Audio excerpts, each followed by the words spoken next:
The cafe was bustling with late-afternoon chatter, the hum of conversations mixing with the soft clinking of china cups. Sunlight filtered through the lace curtains, painting the room in warm amber hues. At a corner table sat a young woman named Clara, her hands folded neatly in her lap, her eyes lowered.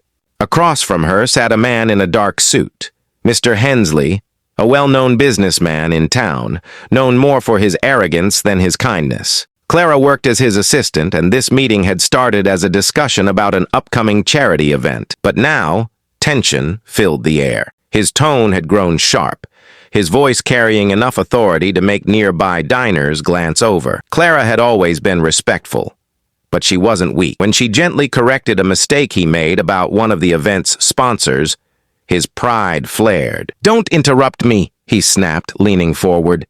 "You think you know better than I do?" Her cheeks flushed with embarrassment as whispers rippled around the room. She tried to remain calm, to steady her breath. "I'm only trying to help clarify," she began, but before she could finish, he struck the table hard with his hand. The sound echoed sharply. The room fell silent. Every eye turned to them. Clara froze, her heart pounding in her chest. The waiter dropped his tray.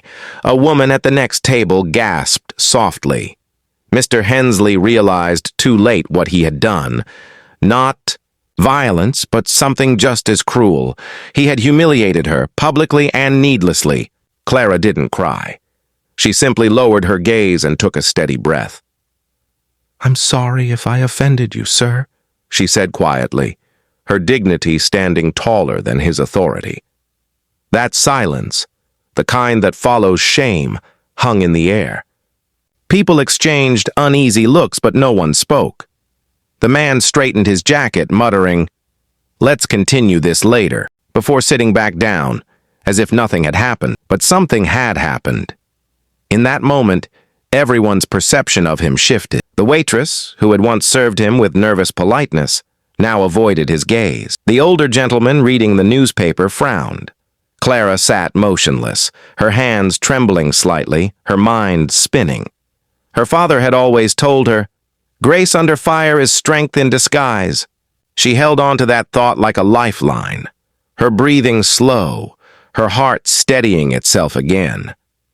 And then, the cafe door opened. The small brass bell above it chimed softly, announcing a new arrival. The man who stepped inside carried an unmistakable aura, calm, powerful, commanding without saying a word. His uniform caught the light, a deep olive green, polished metals gleaming faintly against his chest. A hush spread across the room once again as heads turned.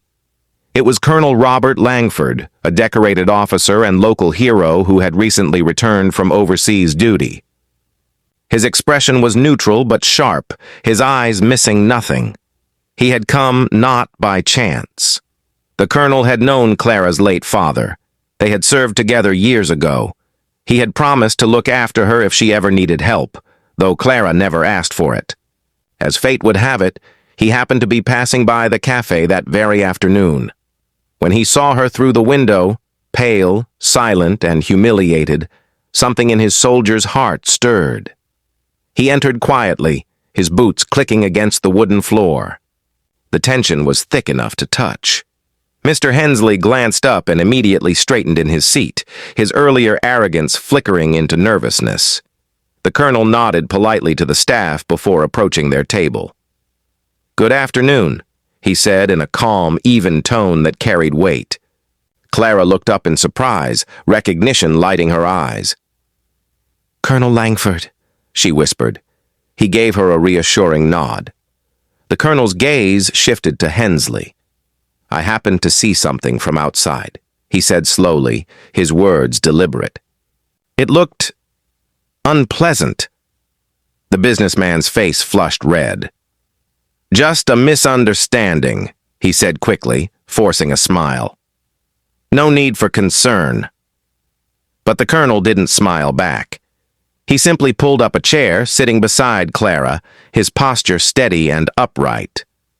"When a man forgets how to respect others in public, he said evenly. It's everyone's concern. The silence that followed was different this time. Heavier, charged with a quiet authority that only someone like the Colonel could bring.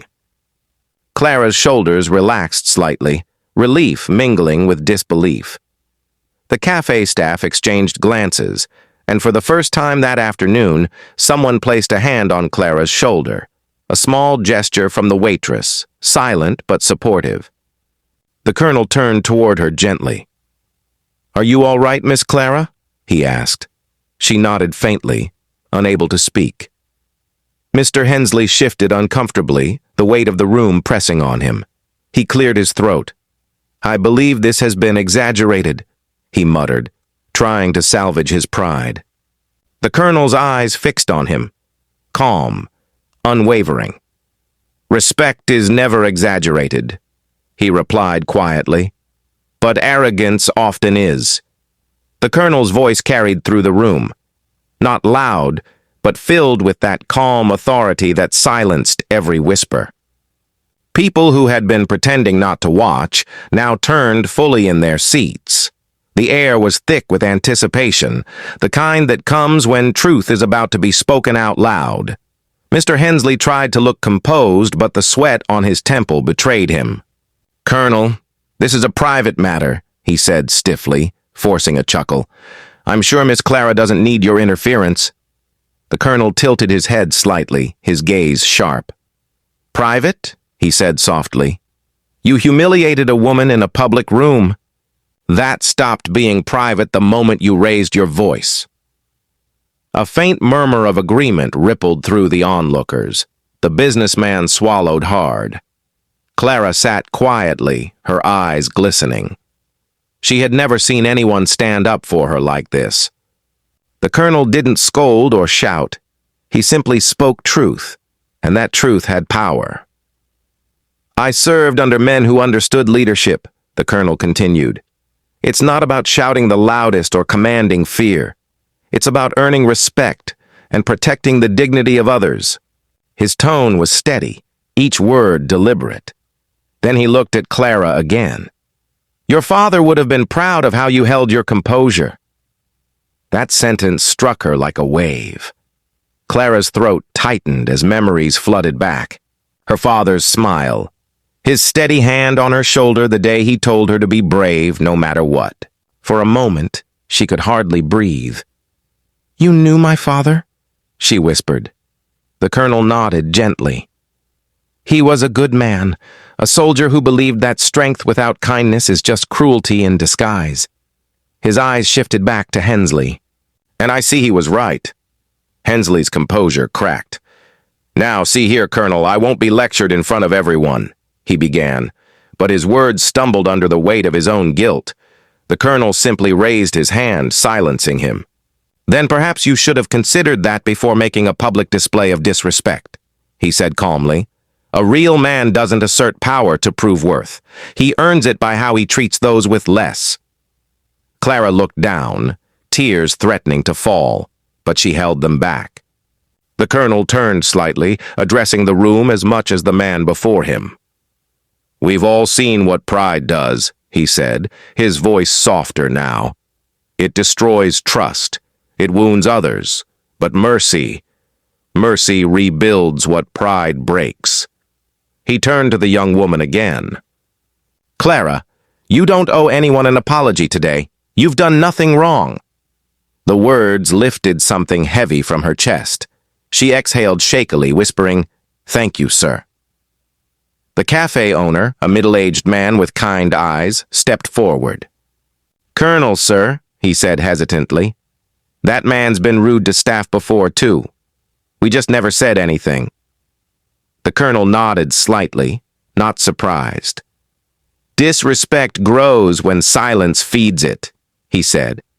"But it stops when someone draws the line." He then turned to Hensley, his expression still composed. "You can fix this. Not by explaining, not by excusing, but by apologizing."